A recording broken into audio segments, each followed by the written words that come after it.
Alhamdulillah wa kafa wa salatu wa salam ala nabina al-Mustafa amma ba'd. Le prophète sallallahu alayhi wa sallam, dans un hadith rapporté par Muslim via Abu Huraira, nous décrit l'avènement d'une période qui sera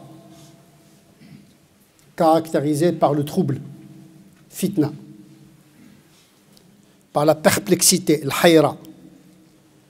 Il viendra un moment, dit-il, sallallahu alayhi wa sallam, où il y aura un trouble obscur, obscur, une nuit obscure, dont les parties ne se distinguent pas.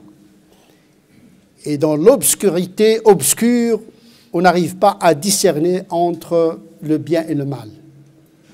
Il viendra un moment de grande confusion, d'une grande déroute. Dans ce moment-là, la personne, le matin, est croyante et le soir, incrédule. Ou bien, le soir, la personne est croyante et le lendemain matin, elle devient incrédule. Cette personne, elle vend sa religion, sa foi, avec des miettes de ce bas monde, avec rien. Il quitte sa religion pour rien. C'est-à-dire, c'est un moment de grande vulnérabilité. On le voit aujourd'hui, beaucoup de musulmans en apparence sont très musulmans, en apparence, mais qui cachent des fissures, des failles, une vulnérabilité. Ils sont proies à l'égarement, parce qu'ils ne sont pas enracinés dans la foi. Donc effectivement, nous sommes dans une période plus que jamais trouble. Et s'il y a une période qui mérite ce qualificatif d'une grande obscurité, c'est bien notre époque. Bien sûr, notre époque, c'est l'époque des spots et des lumières. Mais ce n'est pas de cette lumière dont il s'agit. Et ce n'est pas de cette obscurité dont il s'agit. C'est l'obscurité des âmes et des cœurs. Il s'agit des lumières des âmes et des cœurs. Les parties d'une nuit sombre qui caractérise ce trouble, en vérité, il s'agit d'une obscurité existentielle, où les gens sont perplexes, troublés, ils ne savent pas où aller. Bien sûr, nous sommes dans une période où il y a un progrès prodigieux. Jamais l'humanité n'a atteint cette accélération dans l'invention technologique. C'est vertigineux. C'est justement ce progrès technologique aujourd'hui qui crée des ruptures avec soi, avec l'autre, et qui ouvre sur un avenir plus que jamais incertain, voire inquiétant. C'est pour cette raison qu'aujourd'hui, le progrès n'est pas quelque chose de valorisé. On préfère plutôt parler de l'invention que du progrès, parce que le mot progrès aujourd'hui est presque évacué des dictionnaires. On ne l'entend pas dans les masses médias, on ne l'entend pas chez les philosophes. C'était pendant la période de la modernité, le siècle dernier, où le progrès était une valeur. Aujourd'hui, ce n'est pas le cas, le progrès est inquiétant. Transhumanisme, posthumanisme. C'est un raisonnement de l'être humain, comme disait Heidegger, c'est-à-dire que la technologie va nous mettre à côté, c'est-à-dire que la machine va nous remplacer. Les algorithmes, déjà, le font. On pense qu'on utilise l'ordinateur, qu'on utilise l'application, mais en vérité, c'est l'application qui nous utilise et qui nous renferme dans une boucle algorithmique. On pense qu'on est libre, mais on est plus que jamais déterminé par l'informatique. On est dans un monde d'intrication, de perplexité, y compris les croyants. Les croyants ne sont pas à l'abri de cette inquiétude. Au contraire, parfois on trouve chez des musulmans en plus de cette inquiétude existentielle, il y a l'inquiétude religieuse parce qu'ils sont perplexes devant la multitude des interprétations de la religion. Ils ne savent plus quoi faire. Donc ils sont troublés spirituellement et troublés matériellement.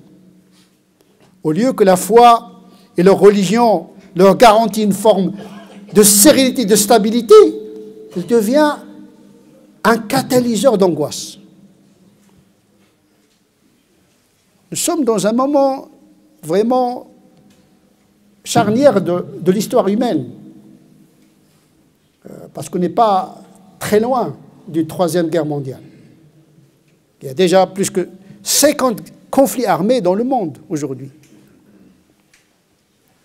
Ça veut dire la guerre n'est pas derrière nous. Le conflit n'est pas derrière nous parce que nous sommes entrés dans une histoire instable, incertaine, imprévisible, angoissante. Comment traverser ce désert existentiel? Je dirais cette tempête existentielle. Avec quel bagage? Pour le croyant, il n'y a qu'un seul bagage, celui de la foi. Mais une foi qui procure une forme de sérénité intérieure qui lui permet d'être stable intérieurement pour faire face à l'agitation du monde. Vous ne pouvez pas être à l'intérieur agité et à l'extérieur agité. Donc tout se joue dans l'intériorité de l'être croyant. Si le croyant lui-même n'est pas sûr de ce qu'il a et que sa foi est vulnérable, comment il peut faire face au monde? Comment il peut agir positivement pour atténuer l'angoisse que vivent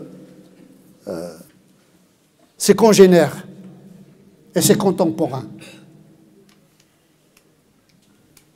En tout cas, dans la tradition musulmane, et ce qui se dégage des textes, c'est que la foi, la vraie foi, enracinée, procure deux effets. Premier effet, c'est la sérénité. Parce que l'iman vient de l'amn. C'est un sentiment sécure. C'est une sécurité mentale, spirituelle, intérieure, qui enracine le musulman dans la terre céleste. Parce que notre racine, c'est le ciel. Notre âme vient du ciel. Nos racines, c'est en haut. Le corps, bien sûr, il vient de la terre, mais notre racine, notre âme, ses origines, c'est le ciel. Cette foi doit être sereine. Premier aspect. Cette foi doit être motrice, agissante. Pour qu'elle soit sereine, il y a des leviers de sérénité. Le Coran nous a prescrit beaucoup de remèdes, beaucoup de moyens, beaucoup de voies qui permettent d'accéder à cette paix intérieure. Parce que malheureusement, le conflit est partout. Avec soi-même, avec son conjoint et sa conjointe, avec ses enfants. Le conflit est dans la société, il est sociétal, il est politique, il est économique, il est mondial. Il n'y a que des tensions partout. Ce qui aggrave la situation, c'est que ce conflit est redoutable dans la mesure où il est aggravé par la technologie. La technologie, il multiplie le bien comme il multiplie le mal. Avec l'intelligence artificielle, on n'est pas à l'abri d'un conflit entre logiciels interposés. C'est-à-dire que l'homme serait dépassé par sa propre création. Nous serons gouvernés par le virtuel. Déjà, c'est le cas. Les gens aujourd'hui, ils vivent plus dans le virtuel que dans le réel. Ils ont du mal à avoir une relation réelle dans le réel. Ils sont connectés en permanence. Le Wi-Fi ne s'arrête pas. S'il n'y a pas de connexion Wi-Fi, il y a 5G. Et s'il déconnecte avec le virtuel, on dirait qu'il est mort. Il ne peut plus bouger. Mais il ne pense pas à la connexion avec le ciel. Seule la connexion avec le ciel qui procure justement la sérénité. Ala bi dhikrillahi tatma'innu qulub, c'est avec l'évocation du nom d'Allah que les cœurs acquièrent la sérénité. La sérénité, ce n'est pas le fait d'être fade, insipide, indifférent. Non, la sérénité, c'est un sentiment très fort, c'est un état spirituel. Ce n'est pas un état psychologique. Parce que vous pouvez être serein après une consommation de la drogue. Hein. Très serein, tranquille, calme. Ça s'appelle l'anesthésie ou appelez-le comme vous voulez, mais ce n'est pas la sérénité dont nous parlons. Attention, les mots ont un sens. Il y a des gens qui disent « Ah, je suis serein ». Ben, oui, il y a la sérénité psychologique qui ne dure pas trop longtemps. Hein. Il y a la sérénité spirituelle qui est une stabilité de l'âme. Et cette stabilité de l'âme ne peut être acquise que par la connexion et une pensée connectée avec le divin. Ne cessez d'évoquer le nom d'Allah. N'oubliez pas Dieu, parce que si vous oubliez l'absolu, vous oubliez. Et donc, la foi dont il s'agit, c'est une foi enracinée, sereine. Mais pour qu'elle soit sereine, il ne faut pas qu'elle soit perturbée par des pensées attribuées à la religion. Parce que parfois, il y a des interprétations de la religion, en matière de la théologie, de la dogmatique, et en matière des pratiques qui peuvent perturber la foi. La question de la condition de la femme, le hudud, il y a beaucoup de choses dans le Coran qui peuvent perturber la foi d'un croyant postmoderne, disons. Comment ça se fait que dans le Coran il y a ça? Comment ça se fait que les fuqaha ils ont dit ça? Ça trouble.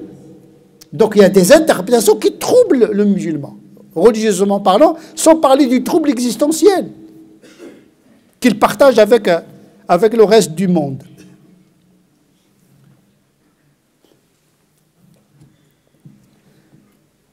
Et donc il faut la sérénité de la foi. Pour la sérénité, il faut se concentrer sur l'essentiel. Un minimum de dogme, l'unicité de Dieu, la prophétie de Mohammed sallallahu alayhi wa sallam, le retour à Dieu, le jour du jugement dernier, l'iman bil ghaib, on sait que il y a un monde imperceptible, les anges, l'âme, etc. Ça suffit pour être un bon croyant si on sait qu'on vient de Dieu et c'est à lui le retour et on a des comptes à lui rendre. Le reste, ce sont des détails qui n'avancent en rien du tout le musulman. Parce que pour le musulman, l'essentiel, c'est de rencontrer Dieu. Or, il n'y a pas plus grand que Dieu. Le paradis, enfer, etc., ce sont des chemins, mais l'objectif, c'est qui? C'est Allah, subhanahu wa ta'ala. Et parfois, on perd Dieu dans le chemin. Dans les pratiques, dans les croyances, on est perturbé par quelques dogmes, le retour du Messie, d'abat, des choses, etc., qui n'avancent en rien du tout le cheminement spirituel du musulman. D'autant plus, ce ne sont pas des dogmes essentiels. Donc, il faut se concentrer sur l'essentiel. Et les pratiques également, parce qu'il y a des perceptions de la charia qui peuvent troubler le simple croyant. Donc, la sérénité, c'est avec le dhikr, mais avec une vision de la dogmatique et une vision des pratiques qui ne troublent pas la sérénité de la foi.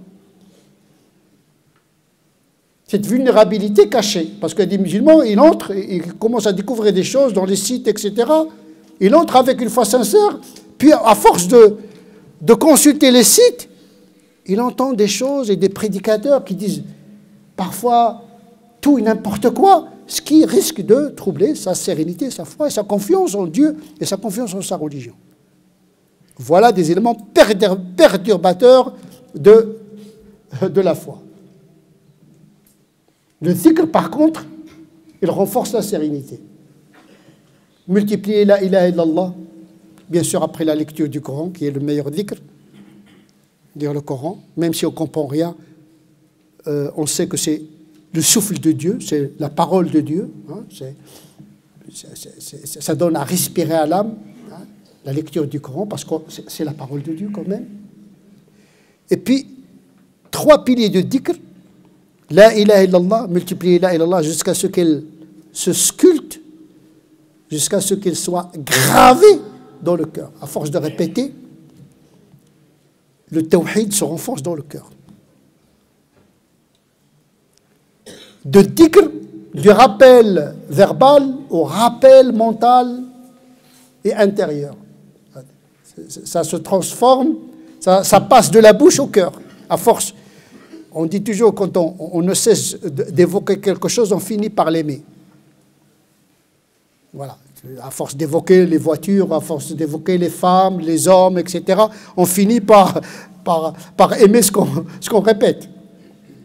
Et s'il y a un nom, un être qui doit être évoqué en permanence, c'est Allah. C'est le chemin le plus court, mais souvent on l'oublie. C'est pourquoi le chemin, en vérité, pour accéder à Dieu, c'est très facile. Les gens se compliquent la vie. Hein. Là, il n'y a pas plus grand que la ilaha illallah. C'est plus important que le reste des pratiques de l'islam, les saintes prières, le jeûne. À côté de la ilaha illallah, ça ne pèse rien du tout. Mais attention, il ne faut pas dire la ilaha illallah et laisser les 5 prières. Ce n'est pas de ça dont il s'agit. Mais la valeur de la ilaha illallah est inestimable. Il faut répéter la ilaha illallah, la ilaha illallah, la ilaha illallah, la ilaha illallah. Parce que c'est l'évocation d'Allah qui procure une sérénité au cœur, comme dit le Coran. Il y a l'istighfar. L'istighfar, c'est demander pardon, c'est d'être conscient qu'on est pécheur. C'est déjà pas mal. Parce qu'on oublie qu'on était pécheur. Et même quand on dit parfois astaghfirullah, c'est comme ça, c'est pour passer le temps. Non, il faut conscientiser astaghfirullah. Et puis le troisième dhikr, c'est salatu al-nabi, parce que la prière sur le prophète, c'est grâce à lui que nous sommes ici, que nous sommes musulmans. Donc il y a 3 piliers essentiels: l'unicité de Dieu par la ilaha illallah, l'yawm al-akhir, l'istighfar, parce qu'il faut effacer les péchés par l'istighfar pour rencontrer Dieu avec le moindre de péchés possible, et puis la prophétie de Muhammad sallallahu alayhi wa sallam en multipliant la salat al-nabi sur le prophète sallallahu alayhi wa sallam. Mais une foi sereine qui n'agit pas est une foi incomplète. Il faut que la foi pousse à l'action. Et dans l'action, il faut commencer par les devoirs, pas par les interdits, parce que les interdits inhibent l'action justement. C'est pourquoi les plus grands principes de l'islam, ce sont d'abord des devoirs avant que ce soit des interdictions. La charia, elle commence par occuper l'esprit par les devoirs, avant de chercher les interdits. Parce qu'un esprit, psychologiquement parlant, occupé par « waf'alul khair », faites le bien, il n'a pas le temps de penser au mal. Mais par contre, multiplier les interdits suggère la transgression. Dans l'éducation des enfants, il ne faut jamais commencer par les interdits, parce que c'est une forme d'incitation à la transgression. Il faut commencer par salat, c'est un devoir, siyam, bir al-walidain, la piété filiale, faites le bien, dites des paroles bien, ne dites pas des gros mots, dites des choses bonnes, etc. C'est-à-dire, on peut dire la même chose, mais autrement. Il faut positiver l'action et ne pas toujours penser l'islam en termes d'inhibition. Parce que cette approche d'inhibition empêche le musulman à participer à l'essor de l'humanité. Ça c'est interdit, il ne faut pas parler avec la femme, il ne faut pas parler avec les hommes, il ne faut pas saluer X, il ne faut pas faire ceci, il ne faut pas manger ceci, etc. À multiplier les interdits, qu'est-ce qu'on fait? On braque le musulman, on le coince dans un petit coin. On l'arraisonne, on le met à la marge de l'histoire. Par contre, le doter d'un moteur d'action pour le bien, c'est le plus utile pour la foi et pour l'humanité. Parce que la foi, elle se distribue également et donne ses fruits aux musulmans et aux non-musulmans. Nas'Allah azza wa jalla an yaj'alna min alladhina yastami'una al-qawla fayattabi'una ahsana. أولئك الذين هداهم الله وأولئك هم أولو الألباب اللهم اهدنا فيمن هديت وعافنا فيمن عافيت وتولنا فيمن توليت وبارك لنا فيما أعطيت وقنا واصرف عنا شر ما قضيت اللهم صل على سيدنا محمد وعلى آل سيدنا محمد كما صليت على سيدنا إبراهيم وعلى آل سيدنا إبراهيم وبارك على سيدنا محمد وعلى آل سيدنا محمد كما باركت على سيدنا إبراهيم وعلى آل سيدنا إبراهيم في العالمين إنك حميد مجيد سبحان ربك رب العزة عما يصفون وسلام على المرسلين والحمد لله رب العالمين.